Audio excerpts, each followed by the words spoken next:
Welcome back to TTS Talks Sports. I'm Tyler, joined by Thomas. And Zach. Today we're going to be talking about some NFL, the preseason, and basically what's been going on in the league. And we're going to be discussing some of our award predictions for the end of the season. So we'll start with the preseason. So how have you been feeling about how the quarterbacks have been performing, specifically rookies? Well, it's been up and down for a lot of them. I mean, in the preseason, you're not trying to spread the field and show too much of your playbook, and it's really a time to build confidence with the young rookies. So you can't really tell everything about what they're doing or how they're really going to perform against ones. But from what we've seen so far, I think Kenny Pickett's been the standout. He's looked like an actual franchise-level quarterback, and, you know, maybe not franchise level, that's a bit of an overstatement, but he's looked very solid. He's kept up with a bunch of veterans that they have there in Trubisky and Rudolph. Well, I think Kenny Pickett, he's been showing out. I doubt he'll be the day one starter only because they're probably going to try to protect him. We know the Steelers' offensive line hasn't looked that good in the preseason, and I know it's just preseason, but if that's anything to show what's to come, I think Mitchell Trubisky will most likely be the day one starter. But I could see Kenny Pickett taking over later, and he's the future of this franchise. Yeah, so that Steelers offense could be deadly finding the right quarterback. Yeah. There are a lot of studs in that offense and defense. They could be a Super Bowl contender if they find the guy quarterback. Yeah, I agree. We'll talk about Malik Willis. I mean, Malik Willis, he's been so up and down this preseason. Oh, yeah. He's shown elite flashes. He's shown the ability to, I'm not going to compare it to Patrick Mahomes, but the sort of broken play, Patrick Mahomes-esque type of play style. So He's just showed such electricity with the football, and I mean, the arm talent's undeniable. I mean, you see videos or clips of him playing where it's top tier arm strength. He's one of the best throwers of the football, possibly in the NFL. But you know what's going to hold him back for now, at least, it's going to be, can he learn the playbook at an NFL level? Can he understand everything? Can he read the defenses? And, you know, those are things that every quarterback needs to succeed, but I think even more so him because, you know, he also has that threat of running the ball, and you need to understand where other guys are going to be. You can't just be running out there doing whatever. Speaking of running the ball, he had that nice little broken play, touchdown run, which is also what you're talking about Patrick Mahomes. The only problem is he might be a little careless. Because he had a play worth one time, but what about all the other times when he could fumble or throw an interception? It's preseason, but in a real game, those are real hits. That are gonna pros, like first team starters, are gonna pick that off or even stick him. You know. Yeah. All right. We'll talk about Baker Mayfield being named the starter for the Carolina Panthers. I don't think this came as a surprise to that many people, but I'm excited. This is going to be DJ Moore's first real true starting caliber quarterback in the NFL, so we'll see what this does for this Panthers offense. Zach, how do you feel? I'm high on Baker Mayfield. I always thought that he was just in the wrong situation when he was playing through injuries last year. I think people too hard on him, and they forgot all the good stuff he's done for the franchise. And I feel like he goes in there, right system, right coach, he can be explosive and lead them to a good record. Yeah, and he showed that he was a very high-level quarterback in Cleveland, especially leading them to the playoffs for the first time in God knows how long. And you know, there's some things you just can't teach. He has a very strong arm, and he's just a better quarterback, in my opinion, than Sam Darnold was. I mean, you can say whatever you want about Sam Darnold. His development was kind of ruined by the Jets, but I think Baker Mayfield's a more talented quarterback. Matt Corral obviously dealing with injury right now. Yeah, and he hasn't been that sharp in the But you know, Baker Mayfield's gonna start against the Browns week 1, and you know it's gonna. I love the story about the Browns paying him to try beating the Browns. Yeah. We'll go on to Deshaun Watson being suspended for 11 games now. Me personally, I think it should have been the whole season. I mean, I'm not gonna get into the politics of it, but you know, when Calvin Ridley gets suspended a whole year for gambling, and Deshaun Watson only gets 11 games, I mean, it doesn't really make sense. But this is obviously gonna be a huge blow to the Browns now. Instead of getting him during like week 6 or 7, you're getting him week 13 when the playoff races could already be almost decided by then. So how do you guys feel? So I think it's really important because this kind of plays into the rumors of Garoppolo possibly being moved to Cleveland.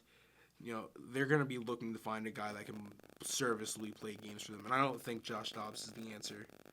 I think you're going to have to go out for a Garoppolo or another veteran quarterback who's been around the block if you really want to really contend before Deshaun Watson gets back. And, you know, obviously you're not just going to be able to replace an elite talent like Watson has been in the past, but you can do. That Browns team is dangerous enough to win games with the serviceable quarterback. Yeah, with the Deshaun Watson 11 game suspension, it really feels like why was it so little. Also, he's paying like what, $5 million? Yeah. His contract is what, $305 million guaranteed. He's $49 million a year guaranteed. Yeah, exactly. I guess that's nothing to them. I just feel like that could have been more money, everything. The stuff he did is unexcusable, and honestly, it was just like I feel like the NFL saw that he was a good player, and they want him. They want him playing. So it's still. Yeah. We'll go on to a big injury that happened to the New York Giants. Kayvon Thibodeau obviously dodged a major bullet. It looked like maybe an ACL tear on the field, but it turns out it's just an MCL sprain. The Giants are hopeful he'll be ready for week 1. But, I mean, this has been an ongoing thing with the MetLife turf. I mean, you got OBJ tearing his ACL. It was his ACL, right? Or was it Achilles? Ankle. No, he broke his ankle. Something, I don't remember. But the turf is really bad. What do you call it?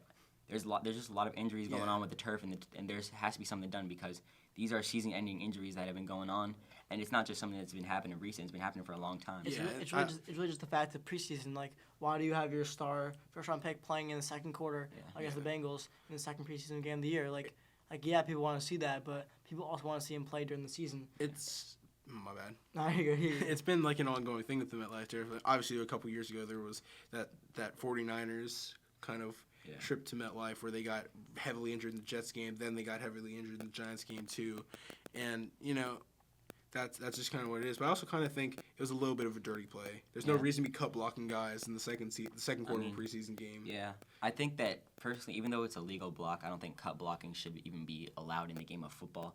I mean, it's not a dirty play, but I feel like it's just preseason. You're going at somebody's knees. That can end somebody's career or season. Yeah. So. As people that play, as people that play football, there's just like a known code of ethics. You try to keep other guys safe, even when you're playing as physically and as violent as you have to play football. There's still like you're trying to keep each other healthy, especially when you're in the NFL. You got to know that this is someone's livelihood you could be taking out because you wanted to go after a guy's knees to look good in a preseason game. Yeah, I mean, so we'll go on to our last segment, which will be our award predictions. We're going to try to wrap it up quickly, but we'll start with the MVP. My prediction for MVP is Josh Allen, quarterback of the Buffalo Bills. Yeah. He's got a great situation. As always, he's got a top 5 receiver in Stephon Diggs, and he's got a pass-heavy offense, and he's got a great receiving back now in James Cook. So that's my prediction for MVP. My prediction right now, Joey B. I feel like Super Bowl loss probably hit him pretty hard. He's going to be that here gun this year. Has Jamar Chase, has Joe Mixon, has a bunch of T. Higgins. Everyone around him is just getting better. They're all getting older, more experienced. But they're not too old. They're going to start being bad. So I feel like Joey B can have a breakout season. I do really agree with Josh Allen, and I think that's probably what my pick would be. But I want to play a little devil's advocate here, and I want to say it's going to be Russell Wilson. I like it. I think that bold in a new situation, I think with the receivers and weapons that he has around him, this is the best chance he's ever had to do anything. Broncos country? That's right. I just think with Jerry Jeudy, Tim Patrick, KJ Hamler, and Cortland Sutton, Albert Okwuegbun, Javonte Williams, I think they're. Oh damn. I don't remember. I just think that it's a really potentially explosive offense, and we know that Russell Wilson's a top tier quarterback in the NFL. You know me, I love KJ Hamler. Oh yeah. We'll see what happens. Yeah. So I really think that's it. We'll go on to defensive player of the year predictions. My prediction is Nick Bosa from the San Francisco 49ers. He showed elite talent his first year in the NFL. Second year got injured, but I mean, this 49ers defense is going to have a lot of people that you're going to have to focus on. Fred Warner, who else do they have? I mean, it's just a bunch of guys that I can't even name right now. But yeah, I think Nick Bosa is going to have a great season in a pretty good division. So yeah. I feel like every year we're all saying these edge rushers and these D tackles, but I mean, it's true. They're the best players in football. Yeah. So I'm going with the Pete of Aaron Donald. I feel like he's just so dynamic. He's so amazing, and he's on a different level than everyone else. I feel like it's hard to compete with that. I also agree with your take though. Yeah, I agree with both of you guys. I think those are two of the finest defensive players in the game of football. Aaron Donald especially, and I feel like I would be remiss to not say Aaron Donald because he's just been the best player in football for years now. He's so consistently just dominant, you can't run it towards him. You can't throw the ball against him. You can't roll out against him. He just takes away 2 or 3 guys at a time of every football play, and that's something that's really important and really invaluable to the Rams defense. Yeah. We'll go to Offensive Rookie of the Year now. My pick is Chris Olave from the New Orleans Saints. I mean, you got Jameis Winston. People like to hate on him a lot, but he supports really good wide receiver seasons. And, you have Michael Thomas coming off injury. We don't know if he's going to be the same. So Chris Olave, I'm not saying he'll be the wide receiver one in this offense, but he could easily be right up there with Michael Thomas in terms of yards and touchdowns. So, yeah, Chris Olave is my pick. I like that. I like the idea with the receivers because I feel like this year, rookie years is usually quarterbacks. There's not too many stud quarterbacks this year and break out a good rookie season. So I'm thinking between 2 guys because Jahan Dotson, George Pickens, two good receivers, but their offenses are a little questionable. I think I'm going to lead to Jahan since I'm a big Penn State fan. But I think that the situation in Washington could be good. Pass-heavy offense. And I just feel like that'd be a good spot for him. Good quarterback. Good all around. I also agree with the receiver thing. I mean, this year is just a receiver-heavy year. And, every year there's positions that are better than other positions in the draft. This year was receiver. And I'm going to go with Christian Watson from the Packers. Okay. I just feel like that team, after trading Devontae Adams, they're going to need to find a new number 1. And if Allen Lazard's not completely that number 1, Christian Watson has a really good chance to be him. And he's a guy, really big, very fast, great receiver. I really enjoy the way he plays football. Yeah, we'll go on to our last position, or our last award. We'll go to Defensive Rookie of the Year. And, people don't like to pick defensive backs a lot. But I feel like it's too risky to pick. But I would love if somebody picked Derek Stingley. But my pick, you can call me biased. But I'm going to go Kayvon Thibodeau. He might be the most explosive defensive player in the draft. And he could be a top 3 pass rusher in the next couple years. He's got elite stuff off the edge. And, just really getting his hand moves down, mixing up his pass rushes, which is, I feel like it's easily teachable. So I think he's going to have an electric rookie season, especially coming off the edge on the other side is Azeez Ojulari. So I'm going to go with Kayvon Thibodeau. I like that a lot. Man, we'll go Thibodeau, but I don't want to be like same thing as you do. So I'm going to go Aiden Hutchinson. I feel like. Damn it.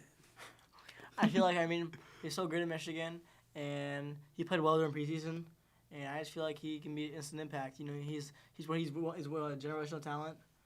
I would take him first overall. I'm a big Aiden Hutchinson guy. I feel like he can be dynamic. I agree heavily with both of those. Those are 2 of the guys that I thought were 2 of the best players in the whole draft.